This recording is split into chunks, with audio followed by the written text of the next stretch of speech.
Hello everyone. Today we are going to start class 10th geography chapter number 1st and it is resource and development.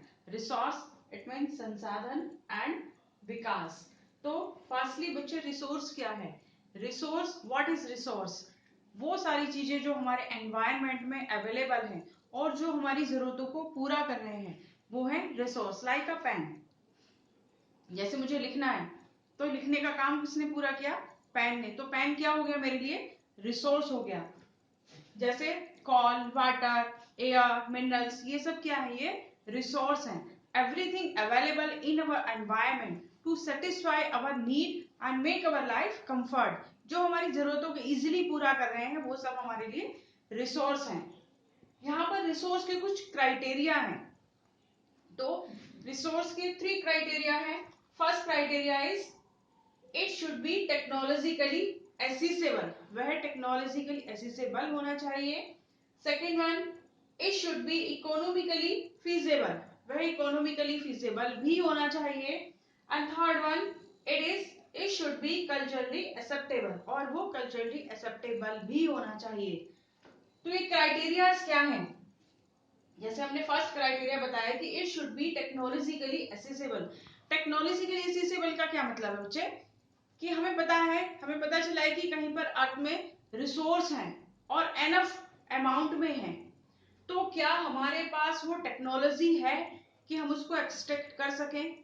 कहीं ऐसा तो नहीं कि वो जो रिसोर्सेज हैं वो अर्थ में बहुत ज्यादा डीपली है, बहुत ज्यादा गहराई में है, जिसकी हमारे पास टेक्नोलॉजी ही नहीं है, जिसका हमें पता ही नहीं हम उसको कैसे निकालेंगे.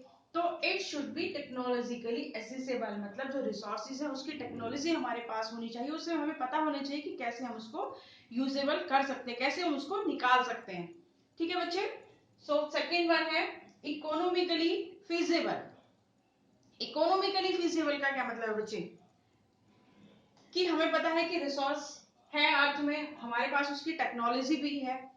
अब जो हम एक्सट्रैक्ट कर रहे हैं, रिसोर्स जो निकाल रहे हैं, उसकी जो वैल्यू है वो उस वैल्यू से जो हमने उसके ऊपर एक्सपेंड किया है उस वैल्यू से ज्यादा होनी चाहिए. सपोज कि हमने कोई भी रिसोर्स एक्सट्रैक्ट किया है, कोई भी रिसोर्स को हमने डिग आउट किया है और उस रिसोर्स की वैल्यू 50,000 है और जो हमने उसके ऊपर लागत लगाई है, जो हमने उस पर स्पेंड किया है वो 10,000 है.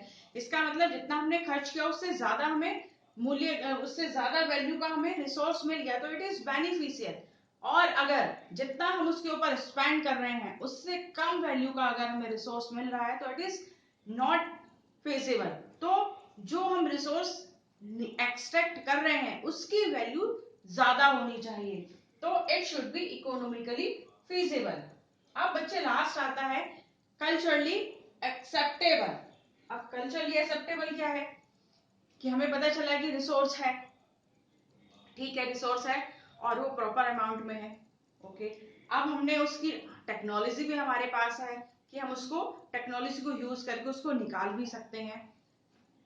ये भी हमें पता है कि उसकी वैल्यू भी ज्यादा है, वो ज्यादा अमाउंट में है, उसकी वैल्यू भी ज्यादा है.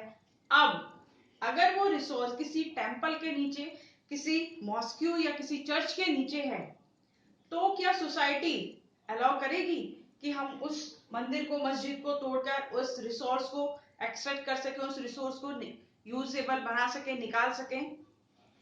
तो क्राइटेरिया है कि जो रिसोर्स हम जिस रिसोर्स को हम यूज करना चाहते हैं उसकी हमारे पास टेक्नोलॉजी होनी चाहिए, उसकी वैल्यू ज्यादा होनी चाहिए और वो कल्चरली एक्सेप्टेबल भी होना चाहिए. मतलब सब उसको यूज कर सके और सब उसको एक्सेप्ट भी कर सके.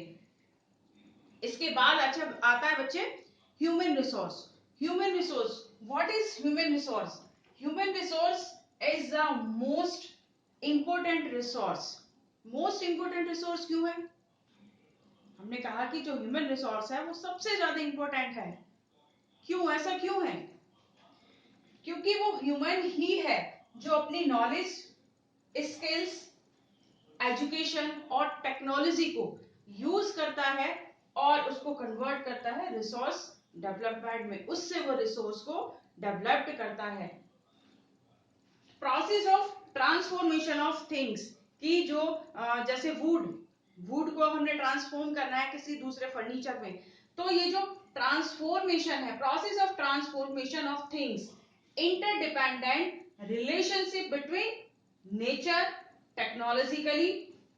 टेक्नोलॉजी एंड इंस्टीट्यूशन, इसके बीच में ह्यूमन बीइंग को रखा गया है। तो ह्यूमन बीइंग को क्यों रखा गया है?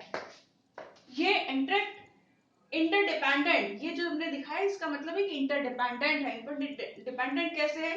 फिजिकल एनवायरनमेंट में जो नेचर में अवेलेबल चीजें हैं उसको यूजेबल बनाने के लिए टेक्नोलॉजी को यूज किया गया, और टेक्नोलॉजी के बाद उसको ट्रांसफॉर्म करने के लिए इंस्टीट्यूशन, जैसे फिजिकल एनवायरनमेंट से, नेचर से हमने आयरन ओर लिया, रिसोर्स, एज अ रिसोर्स हमने आयरन ओर लिया, उसके लिए हमने टेक्नोलॉजी को सेटअप किया। टेक्नोलॉजी किस लिए? जो आयरन ओर था उसको स्टील में, आयरन में कन्वर्ट करने के लिए, उसको रिसोर्स में कन्वर्ट करने के लिए हमने टेक्नोलॉजी को यूज किया। उसके बाद टेक्नोलॉजी को यूज करने के बाद हमने आयरन और स्टील में कन्वर्ट कर लिया। अब उसके लिए इंस्टीट्यूशन को सेटअप किया गया। इंस्टीट्यूशन जहां पर उस स्टील को कन्वर्ट किया गया कार में। तो कार क्या हुई? हमारे लिए रिसोर्स हो गई। ये कार किसने बनाई? ह्यूमन बीइंग ने अपनी सारी स्किल्स उसने यूज की, अपनी एजुकेशन यूज की, अपनी टेक्नोलॉजी यूज की, और सारी जो भी वो रिसोर्सेस थे वो हमारे लिए डेवलप किए। तो ह्यूमन बीइंग सबसे ज्यादा इंपॉर्टेंट रिसोर्स है, क्योंकि वो सारे सोर्सेस को कन्वर्ट करता है रिसोर्स को।